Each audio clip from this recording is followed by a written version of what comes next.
I have been making sourdough bread for over 5 years now, and I love the big, beautiful white loaves that are crusty on the outside and chewy on the inside, and so beautiful. And my family loves them. We all enjoy sourdough, but I have been really wanting to do something a little healthier. And I have been buying and using, not as often as I should, whole wheat berries and einkorn berries for years, and I like to keep them for food storage.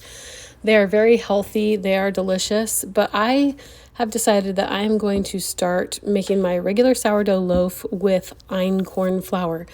I'm using a scale for this recipe, and it is on the blog at farmhouseharvest.net. I will link it below in the description. If you're interested, you can use fresh ground einkorn flour or whole wheat flour, or you can use all-purpose einkorn flour or whole wheat flour. But this recipe is 4 cups of, I'm using fresh ground einkorn flour, which is 530 grams of flour. And I'm using a scale just because it's a lot harder to measure fresh ground flour than all-purpose flour that you buy at the store, because it hasn't settled, so it's got a lot of air in it and it's really fluffy. So to make sure I'm having the right amount, I'm using my scale. So it's 4 cups of the flour, or 530 grams of flour, 1 1/4 cups of warm water, and then I'm going to let that auto-lyse, which means I'm just mixing the flour with the water, and I'm going to let it just sit so that the grains can absorb the water. And this is really supposed to help a lot with when you're cooking sourdough breads with whole grain flours, just because they take a lot longer to absorb moisture. I'm going to mix this up, and then I'm going to cover it with plastic wrap and set it on the counter and just let it sit here and hang out for about an hour so that those grains can just have extra time to absorb that moisture. And then I'm going to add the rest of my ingredients, which is 1 1/4 cup of active sourdough starter and salt. So just 1 1/2 teaspoons of salt. So then I will mix all that together, and as usual, I will cover it with a clean towel, put it on my stove in a warm place, and let it rise for a couple of hours. When you're cooking with 100% or almost 100% whole grain flours, you don't get the same type of loaf that you would with an all-purpose or a bread flour, because those all-purpose and bread flours have the germ and the bran removed. So the fibers are removed, a lot of the vitamins are removed, which is why I want to use a whole grain flour, especially a fresh ground whole grain flour. That's when it's at its highest nutritional value, is when it's fresh ground.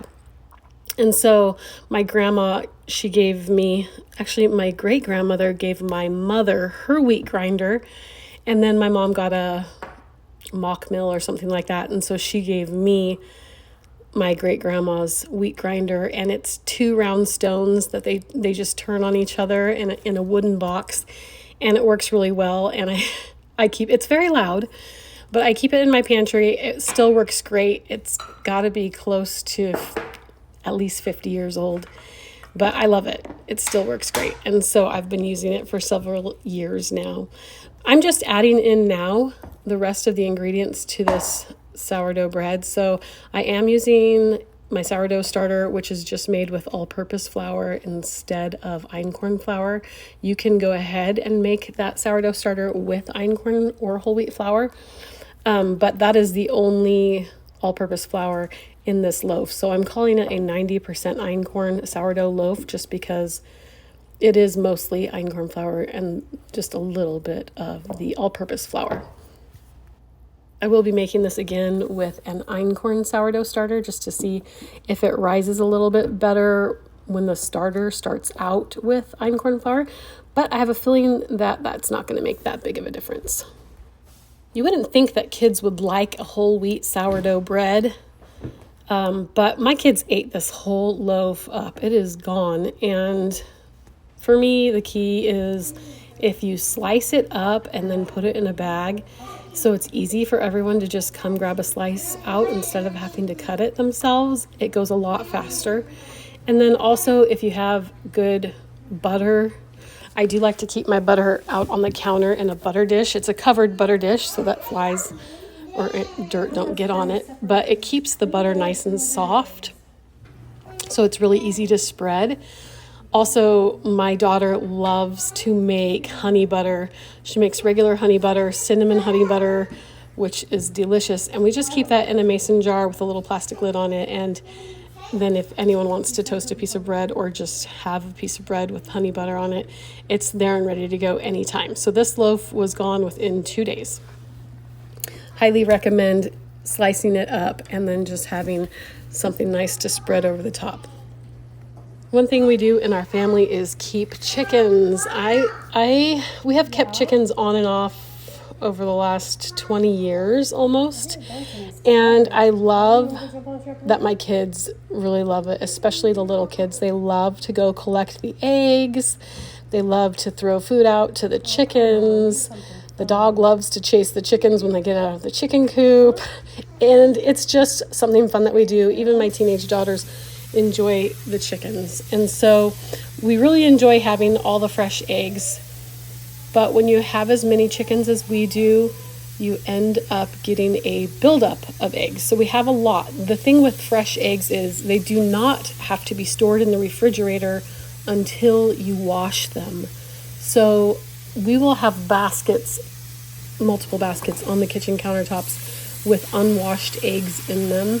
And then I will separate them, the dirty ones from the clean ones. I will leave the cleaner ones out on the counters unwashed, and then the ones that are dirty I wash and then put them into a colander or a container in the refrigerator.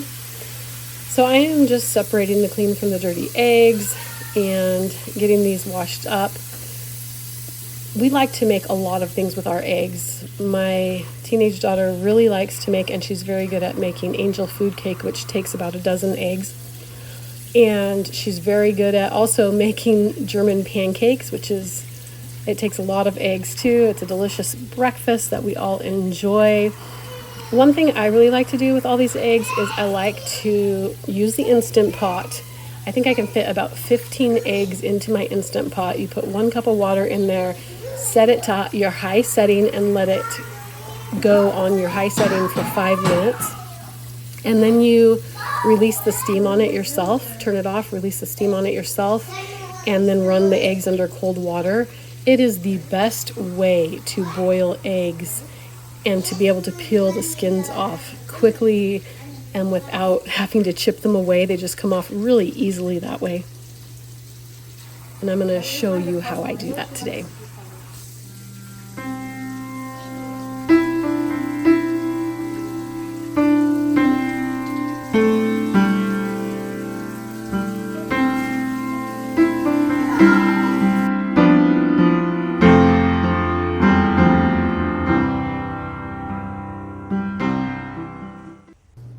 I just think that fresh eggs that are all different colors of brown and green, they're all a little different with different speckles and markings on them. They're all different sizes. I think they're all so beautiful, and I just love having them all around the kitchen and to be able to use them in all my different recipes and feel the abundance and just feel so blessed to be able to keep chickens. So if you have room, if you've been thinking about it or on the fence about whether or not you should get some chickens, I don't think that we save a ton of money.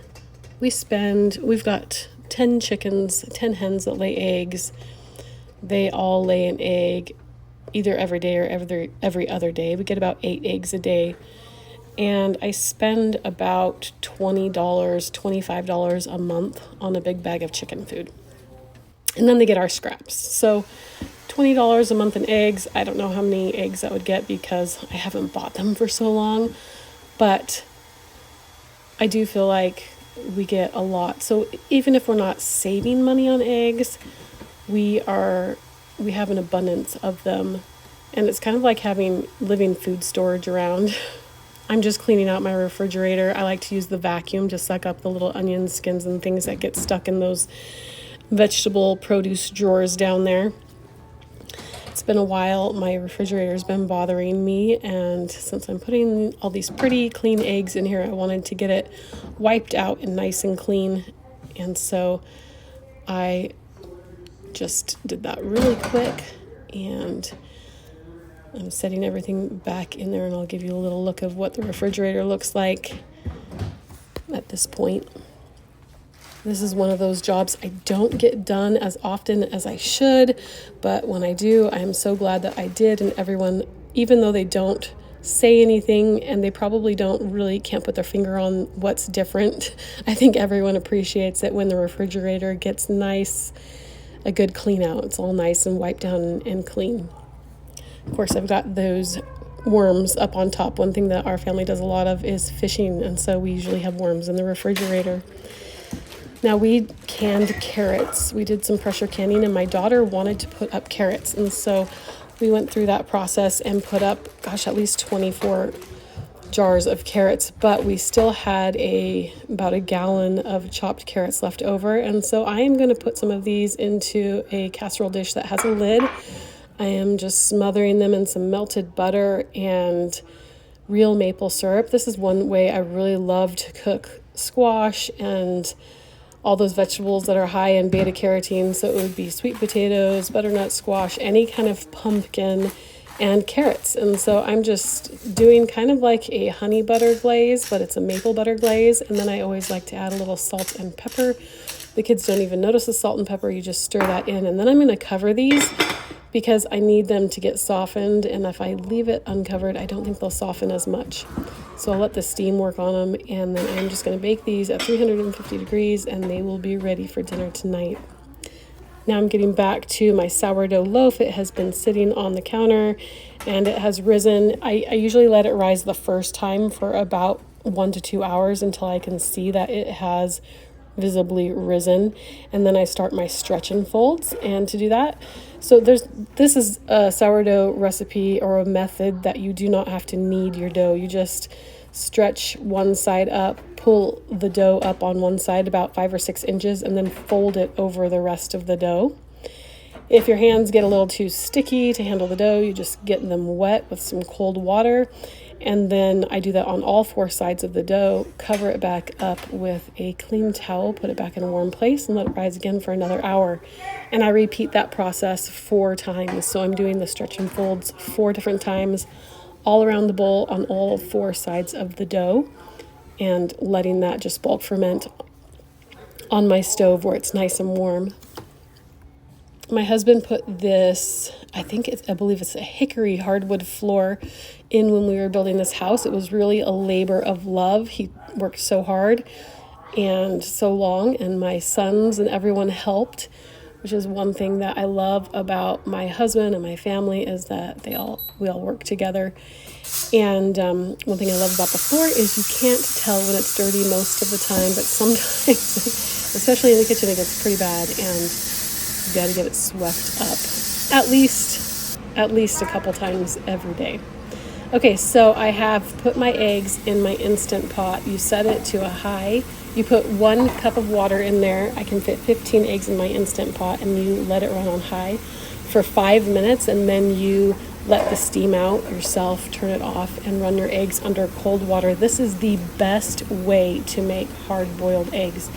The shells come off so easily this way. It's the best way and the easiest way that I have learned how to make hard-boiled eggs. So if you have fresh eggs, you know that fresh eggs are usually a lot harder to peel than store-bought eggs because they're fresh. And so using the Instant Pot is just wonderful. I don't know, I think it's the high temperature, the shorter time.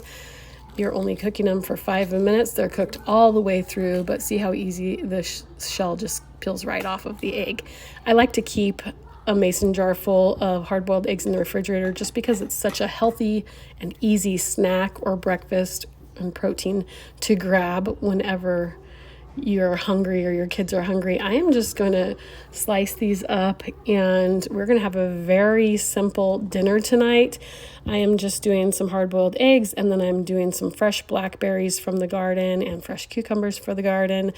My husband and kids are out hunting and fishing, and so it's just me and a few littles at home, and so we are just going to have a very light dinner.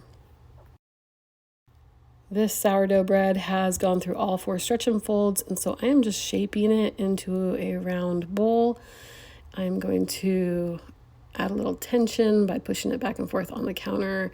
And I have a floured Banneton basket or a floured tea towel inside my Banneton basket that I will put this in upside down, and then I will dust the top with flour, fold the towel back over my loaf, and put it in the refrigerator for an overnight cold rise. So it won't rise very much in the refrigerator because the cold temperatures really they stop the fermentation process. They don't stop it all the way, they just really retard it. And so that firms your loaf up, and it also builds up gases inside the dough so that it has a nice spring or a nice rise when it gets into the hot oven. So you can see it has risen, but not as much as it would have if it would have been at room temperature. But when you put it in the refrigerator and you let it ferment overnight, it really firms up the dough and makes it a lot easier for scoring. So your dough doesn't move around or fall apart when you're cutting into it. It just stays nice and stiff so you can get your good scoring cuts in there. And they hold their shape very well when the dough is nice and cold out of the refrigerator. I'm preheating my oven to 425 degrees with my Dutch oven inside it. So those are getting nice and hot as I score my bread. And then I'm going to lift this just like I would with any other sourdough loaf. Using the parchment paper, I will lift this loaf into the hot Dutch oven and put the lid on it and put it back into my oven and let that cook with the lid on it at 425 degrees for about 25 minutes. And then I will remove my lid and continue baking this sourdough bread for an additional 20 to 25 minutes until it's nice and golden brown on top without the lid on it. And then this loaf should be done. I'm really excited to be able to sour my einkorn flour because when you sour something, you are eliminating the effects of a phytic acid, which is an anti-nutrient. So it stops your body or inhibits your body from being able to absorb the vitamins and minerals and the nutrition inside the flour. And einkorn flour is so much higher in vitamins and minerals than all-purpose flour or bread flour. So you're really unlocking all this good stuff: beta carotene, alpha carotene, vitamin A, lutein, iron, phosphorus, potassium, zinc, and magnesium. You're unlocking it, all those nutritions in the grain, so that your body, it's bioavailable for your body to absorb and use all those good vitamins. I buy my einkorn berries from einkorn.com. It's a farm here in Idaho. And they have really good deals if you buy it by the bucket. But they have on their website einkorn versus major types of wheat flour in comparison for the nutritional value. And it just shows you, I mean, there is like 769 milligrams of gluten per serving compared to whole wheat, which is only 220 milligrams of gluten. And that's not the only thing. I mean, it's a lot higher in phosphorus. It's a lot higher in vitamin A.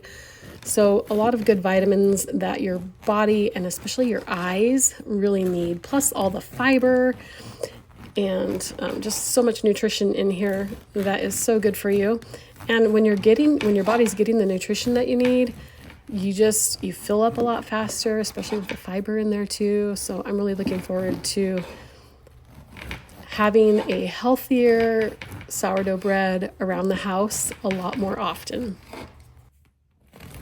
I am just slicing my loaf, so you can either slice it in half or just slice it so you have a flat edge, and then turn it over and slice it into slices so that your kids or your family can easily just reach into a bag, grab a slice of bread or two, and make a sandwich or a piece of toast and easily use it. If you're having a problem getting your kids to eat your homemade bread and you're not pre-slicing it for them, give this a try.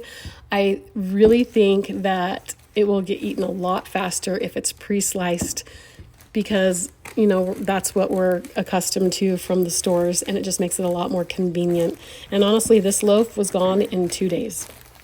Even my 5-year-old enjoyed it. So I highly recommend if you're having any issues with your homemade bread getting eaten up, or especially if you're wanting to do something like a whole grain, a healthier type of bread, it really does get used up fast and a lot faster, and they enjoy it a lot more when you pre-slice it.